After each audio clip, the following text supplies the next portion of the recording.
ये सुन के मैं भी हैरान हो गया था कि एक ऐसा मंदिर जहाँ पर भगवान का श्रृंगार शमशान की ताजी राख से किया जाता है, जहाँ पर काल का भी बस नहीं चलता है। और ऐसा कहा जाता है कि इनके अलावा यहाँ पे कोई भी राजा, मंत्री, नेता यहाँ पर रात नहीं गुजार सकता, और जिसने गुजारने की कोशिश की उन्हें बहुत भारी कीमत चुकानी पड़ी। हेलो दोस्तों, मैं हूं सर्वेश और 12 दिन 12 ज्योतिर्लिंग चैलेंज का आज है तीसरा दिन।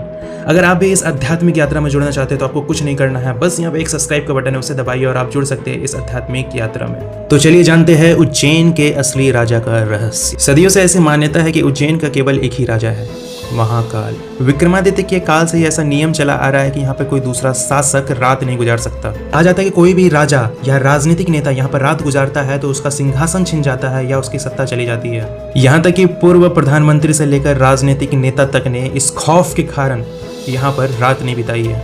यहाँ की हवाओं में आज भी महाकाल का शासन चलता है। पौराणिक कथा के अनुसार जब दूषण नाम का राक्षस अवंतिका के भक्तों पर जुल्म कर रहा था तो महादेव धरती फाड़कर महाकाल के रूप में उस राक्षस का संहार किया।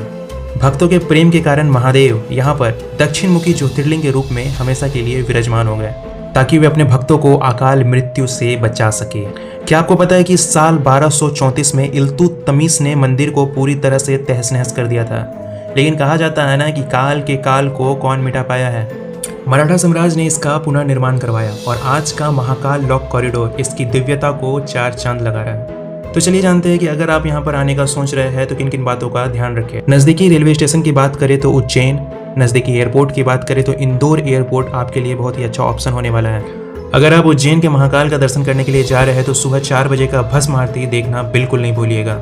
कल चौथा दिन हम लोग चलेंगे नर्मदा नदी के तट पर स्थित एक अनोखी ज्योतिर्लिंग के पास, जहाँ के बारे में आज भी ऐसा कहा जाता है कि रात के सन्नाटे में महादेव और माता पार्वती वहाँ पर साक्षात चौपड़ खेलते हैं। सुबह जब मंदिर खुलता है तो पासे बिखरे होते हैं और बिछौने पे सिलवटें होती है। आखिर कौन है वो जो बंद दरवाजे के पीछे महादेव के साथ खेलता है, और क्यों उस टापू का आकार कुदरती तौर पर ओम के आकार का बना हुआ है? इस अद्भुत रहस्य से पर्दा उठाएंगे कल ठीक इसी समय।